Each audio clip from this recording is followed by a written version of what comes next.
Kita sekarang ibaratnya punya Iron Dome, metode Iron Dome santet.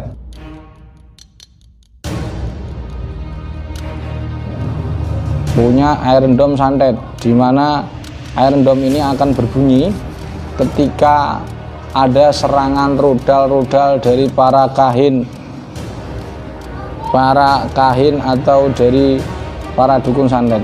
Baik para sahabat, 3 kondisi apa yang orang ini harus melakukan swab gangguan gaib?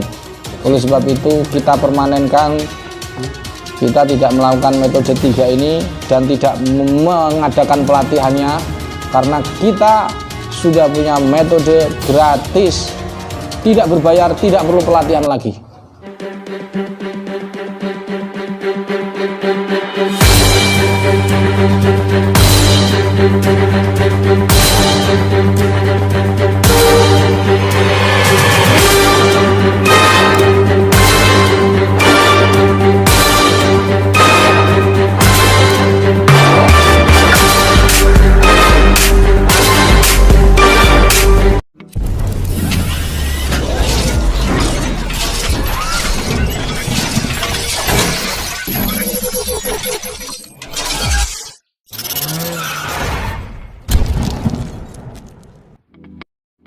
Assalamualaikum warahmatullahi wabarakatuh.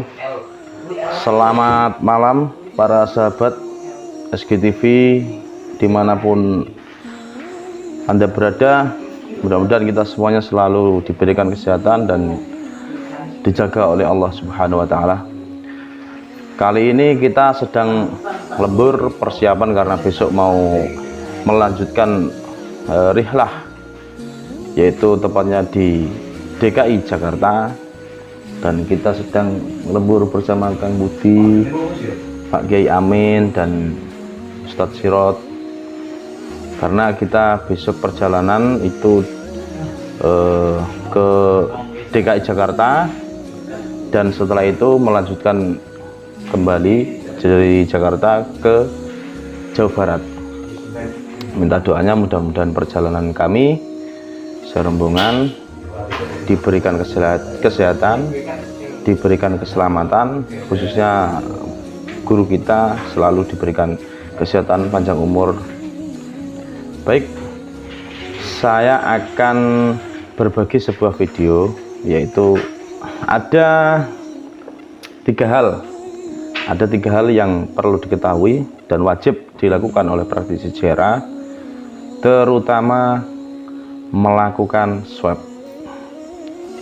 Dan setelah apa dan pasca apa dan mau apa, itu wajib untuk mengetahuinya, dan ini sangat bermanfaat. Baik, langsung saja kita simak videonya. Jangan lupa subscribe, like, and share apabila video ini bermanfaat. Sekian, assalamualaikum warahmatullahi wabarakatuh. Dari Pondok Uwais Al-Qarni, Tuban, Jawa Timur, SGTV bersama teman-teman JRA. Selamat istirahat. Assalamualaikum warahmatullahi wabarakatuh. Hamdan wa syukrulillahi wassalatu wassalamu ala rasulillahi Muhammad ibn Abdullah wa ala alihi wa ashabihi wa mawalah, amma ba'dah. Sallu ala Nabi Muhammad. Allahumma salli wa sallim ala nabiyyina Muhammad alaihi salam. Salatan tadumu wa duda ilaih mamaran layali wa dulad dawam. Allahumma salli wa sallim ala nabiyina Muhammad alaihi salam salatan tadumu wa ilaih mamaral layali wa dawam. Lagi live. Alhamdulillah. Kita sekarang, saya sebelumnya mohon maaf para sahabat semua, para sedulur semua senusantara JRA, senusantara, baik partisipan, praktisi, muhibbin, dan para pengurus. Kenapa saya minta maaf? Karena saya berkacamata. Ini bukan berarti saya terus niat jadi tukang las, tetapi karena faktor tertentu sehingga harus berkacamata. Khawatirnya nanti banyak yang kesurupan ketika melihat mata saya. Timbilen. Wes. Para sahabat semua yang dimuliakan Allah. Metode JRA ini berkembang. Alhamdulillah sebelumnya saya sampaikan terima kasih kepada sahabat semua yang telah hadir di kediaman saya di Pondok Pesantren Uwais Al-Qarni, Sidomukti, Kenduruan, Tuban. Para sahabat yang dimuliakan Allah, JRA ini punya metode dari tahun ke tahun, bulan berbulan itu berkembang. Alumni pelatihan 2017 pasti tidak sama dengan alumni 2021 dalam aspek metode. Dan sekarang ini kita, karena sudah berkembang metodenya berubah-berubah terus, oleh sebab itu mulai 2021 ini kita permanenkan metodenya biar tidak bingung. Maka yang melihat video saya ini tolong di-share di cabang-cabang masing-masing, baik di luar negeri maupun yang di dalam negeri. Bahwa yang ingin saya sampaikan adalah kita sekarang ibaratnya punya Iron Dome, metode Iron Dome santet. Punya Iron Dome santet, di mana Iron Dome ini akan berbunyi ketika ada serangan rudal-rudal dari para kahin atau dari para dukun santet. Ya, di mana metode Iron Dome ini insya Allah lebih baik daripada mediumisasi, lebih baik daripada ngeraga sukma, lebih baik daripada akhdul lawai atau hipnoterapi atau hipnoruqyah. Insya Allah. Dalam konteks apa? Dalam konteks pendeteksian kecepatan deteksi. Saya ulangi, dalam konteks kecepatan mendiagnosa. Adapun dalam tingkah bacaannya lebih baik mana? Pokoknya yang paling ikhlas itu yang paling baik bacaannya. Tetapi dalam konteks kecepatan dalam mendiagnosa itu lebih baik dari 3 hal tersebut.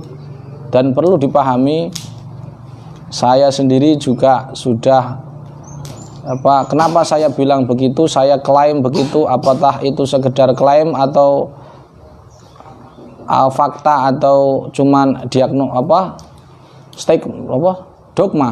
Saya jawab itu fakta, karena sebenarnya saya dengan 3 hal ini, mediumisasi, raga sukma, hipnoterapi atau hipnoruqyah, akhdul lawai, saya sudah paham semua ini, 3 ini. Bukan berarti sombong, itu sudah biasa kan, kita tahu sendiri. Jangankan saya, ini aja pakar poligami, hipnoterapi. Makanya saya bilang, saya harus katakan dengan bukan berarti dengan sejujurnya bahwa swab gangguan gaib ini lebih baik. Oleh sebab itu kita permanenkan, kita tidak melakukan metode 3 ini dan tidak mengadakan pelatihannya, karena kita sudah punya metode gratis, tidak berbayar, tidak perlu pelatihan lagi, tidak perlu step-step lagi, kelas-kelas lagi. Karena saya ingin panjenengan ini tetap tetap ikhlas, pelatihannya tetap 1 kali seumur hidup. Jadi melalui streaming saya ini, saya talaki kepada panjenengan semua, saya sharekan ilmu-ilmunya supaya bermanfaat, sehingga dan panjenengan semua hanya dengan modal kresek. Tetap pada tidak usah biaya pelatihan lanjutan. Karena saya sudah kasihan melihat panjenengan semua, terutama yang di Kalimantan dan lain sebagainya, dan saya juga kasihan pada keluarga saya yang saya tinggali terus. Ketika kalian minta pelatihan lanjutan, kalian tidak berpikir berapa waktu yang harus saya korbankan untuk meninggalkan keluarga. Kan kalian hanya berpikir ini lanjutannya bagaimana, terus menyalahkan organisasi. Padahal itu adalah saya kasih solusi, yaitu melalui streaming ini dan melalui di YouTube saya. Selalu update, karena ternyata banyak yang tidak update. Ada juga yang update tapi tidak diamalkan. Contohnya tadi, tidak saya sebut orangnya. Dia sekarang sedang mendengarkan. Dan ternyata dia itu kena santet sekitar 5 tahun ke atas. Dan fatalnya gak iso deteksi.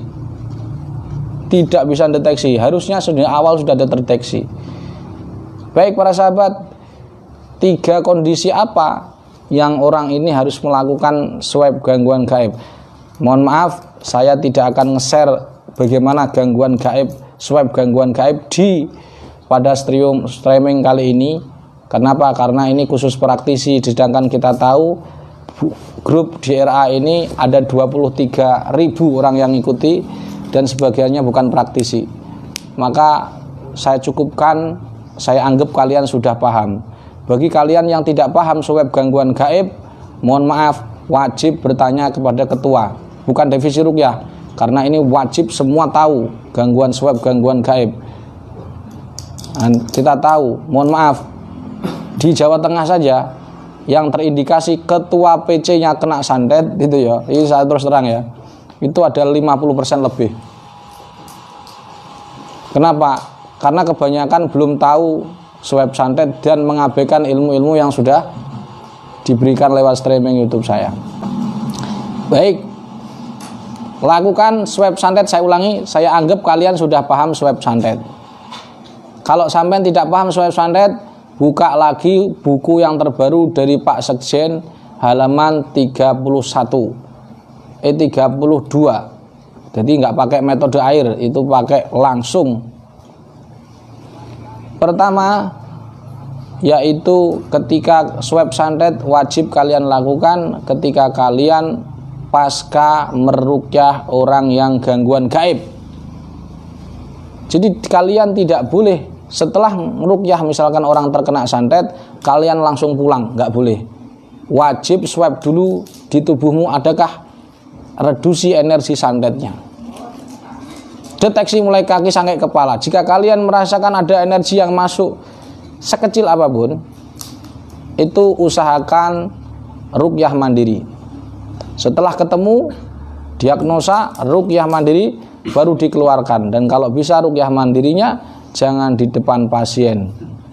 Khawatirnya nanti dia ketakutan ketika melihat ini peruqyahku loh, yang ruqyah aku muntah sendiri atau kesurupan sendiri. Maka dari itu tetap wajib ruqyah mandiri sebelum pulang, dan itu harus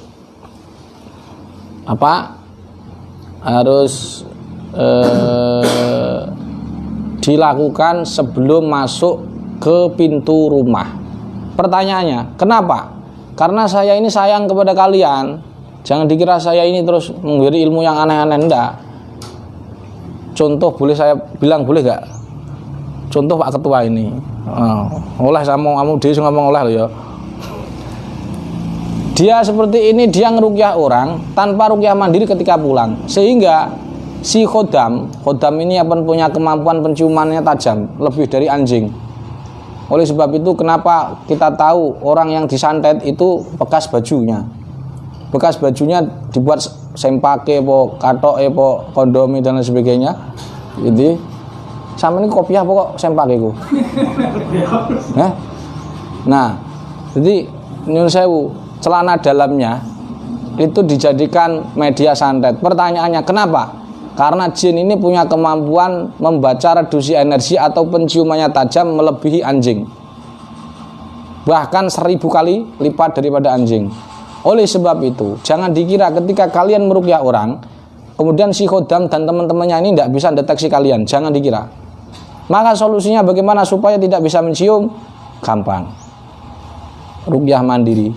Plus lakukan doa bismillahilladzi la ilaha illahu. Doa itu supaya aurat kita tidak terlihat oleh santet tersebut. Saya ulangi, 1 berarti tadi ya tingkahnya 1. Nggak tulis juga? Kamu tulis tidak? Wes angel, hilang ilmu nih. Wong ilmu mahal kok. Gak pelatihan lo ya. 1 ketika apa? Sebelum meruqyah gitu.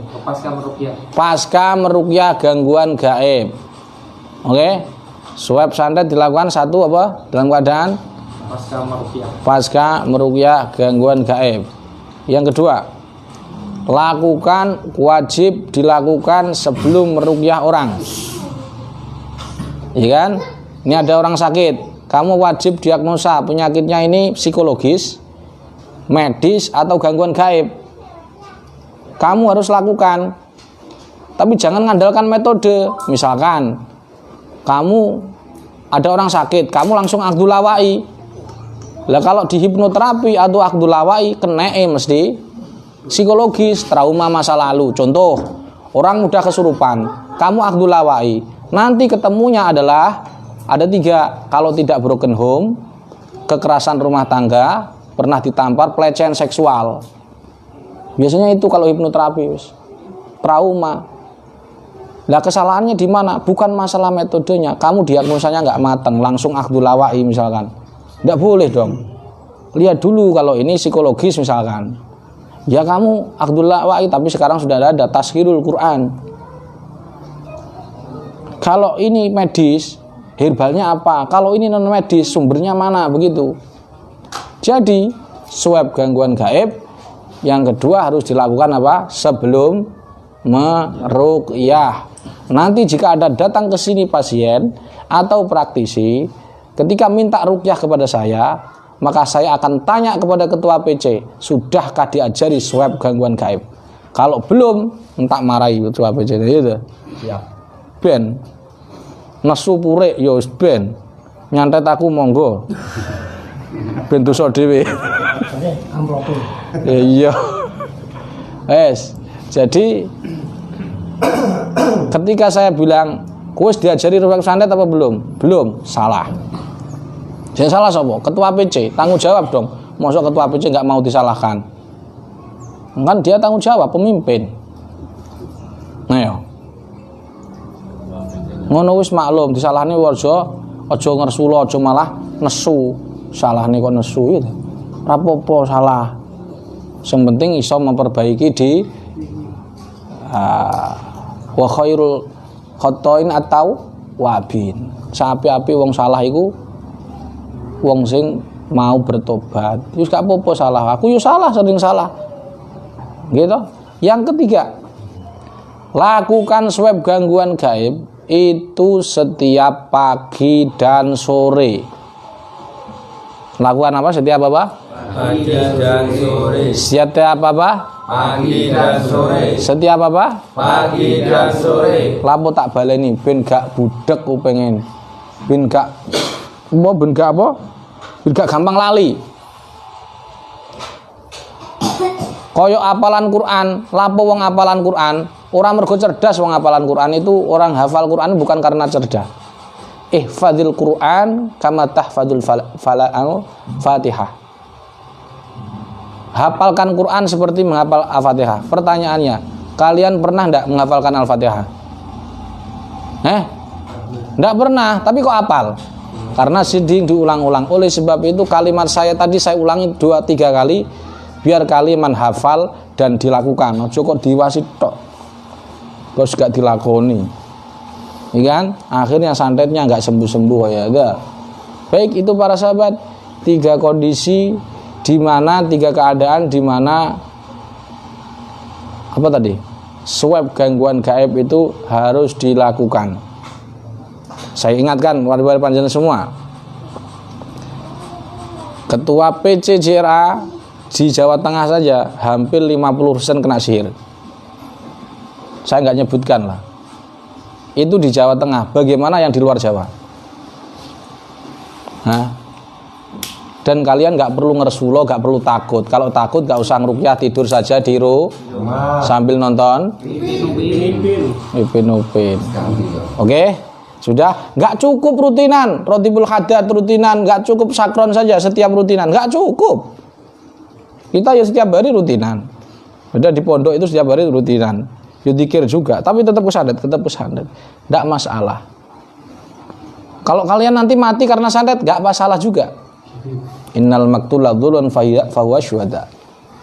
Maktula dzulman. Orang mati didolimi itu insya Allah mati syahid. Amin.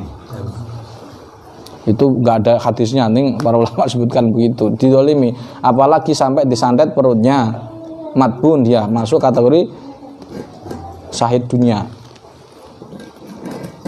Itu aja saya kira, mudah-mudahan bermanfaat. Demikian, subhanakallahumma wabihamdika asyhadu an la ilaha illa anta astaghfiruka wa atubu ilaik. Assalamualaikum warahmatullahi wabarakatuh. Waalaikumsalam.